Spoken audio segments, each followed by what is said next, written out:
Hey, salut à toi, j'espère que tu vas bien.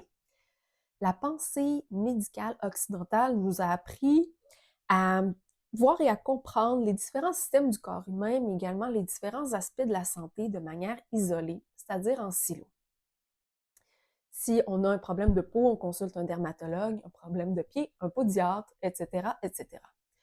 Pourtant, notre organisme ne fonctionnerait pas de cette manière-là selon la pensée médicale chinoise. En effet, tout serait interrelié et serait contre-productif de traiter les gens de cette manière-là et de créer une séparation notamment entre le corps et l'esprit. Pour vous donner une idée, il n'est pas rare qu'un stress important puisse occasionner des problèmes digestifs ou encore qu'une position de travail inadéquate puisse limiter notre capacité respiratoire. Si tu es curieux, curieuse de connaître les différents outils dont dispose l'acupuncture pour des conditions de santé mentale et de santé émotionnelle, je t'invite à visionner cette courte série de vidéos.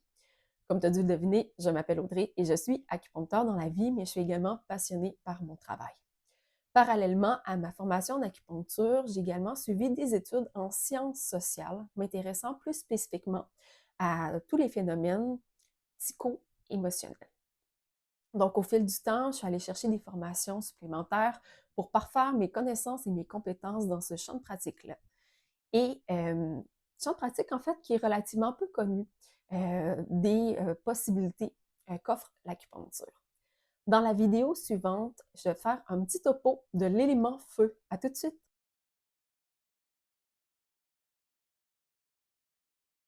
Alors, l'entité psychoviscérale rattachée au feu et au cœur, c'est en médecine chinoise le shen. Le shen qui se traduit par l'esprit ou de manière plus populaire, la conscience. Comme je vous rappelle, la médecine traditionnelle chinoise, c'est une médecine de correspondance. Je l'ai dit à moult reprises. Alors, qu'est-ce qui arrive quand un shen est malade? Ça va donner des signes et symptômes du type paranoïa, un sentiment d'inutilité, une forme de dépression de notre vitalité d'être, en fait. Pour te donner un exemple, face à une situation qui dérange ou qui déplaît, une personne dont le chêne est moins en santé, ça va être quelqu'un qui va traiter le conflit de manière calme, posée, discrètement, mais qui n'acceptera pas par contre une deuxième erreur.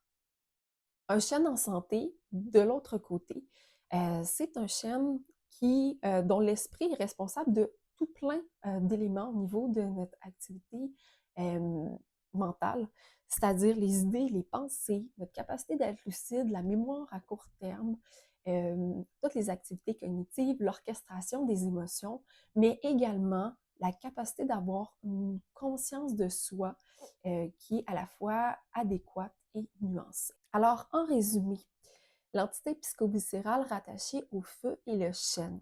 Le chêne s'occupe notamment de nos activités cognitives et de notre équilibre émotionnel. C'est également le grand chef d'orchestre qui coordonne et intègre. Si tu as trouvé cette vidéo-là intéressante, pertinente, je t'invite à cliquer sur j'aime et à la partager avec des gens de ton entourage. Si toi, tu désires en apprendre un peu plus sur la pensée médicale chinoise, tu peux télécharger mon guide gratuit en cliquant sur le lien sous la vidéo. Guide intitulé Comment soulager efficacement 7 mots du quotidien. Sinon, on se voit dans une prochaine capsule. Ciao!